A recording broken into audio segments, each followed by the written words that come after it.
tolimbau.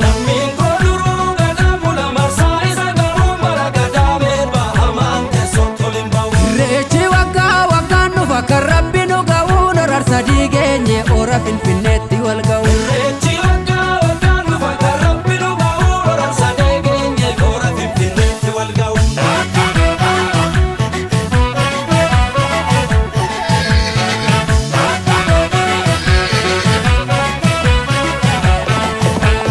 Uumama jiidhaa qabannee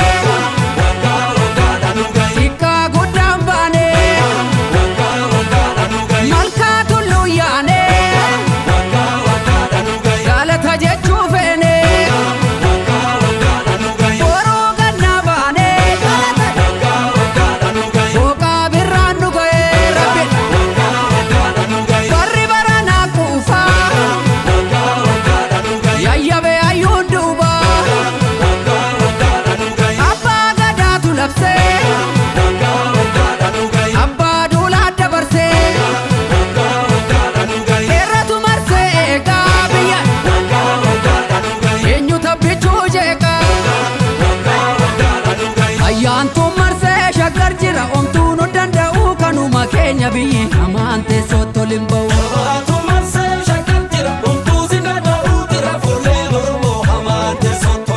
Innaanuuf guddisi jabaa bulchi jennee si kadhannaa kan dabees qajeelchi uumaa guddaa sitti abdanne.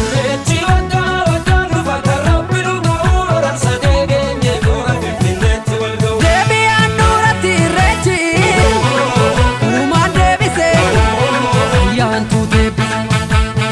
Abbaan biyyaati jabeessi uumaan deebise ayyaantuu deebise. Jaarraa tokko walakkaa kan ture uumaan deebise ayyaantuu deebise. Hayyuu qabdaa warra rakkoo fure uumaan deebise ayyaantuu deebise.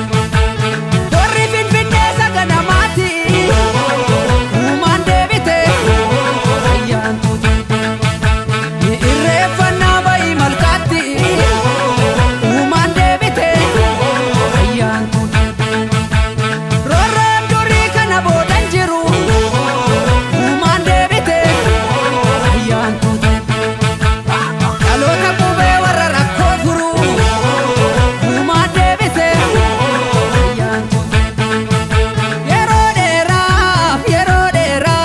Facane galata Rabbi irra waltaane. Yeroo dheeraa facane galata Rabbi irra waltaane.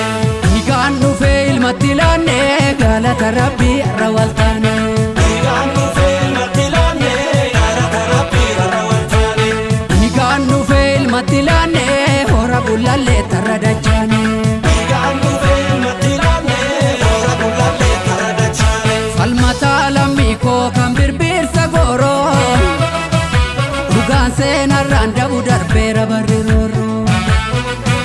Dhiigadduu dhangala'ee lafee akka caccabe ijji dhiiga roobee lubbuutu gumaa dhabe.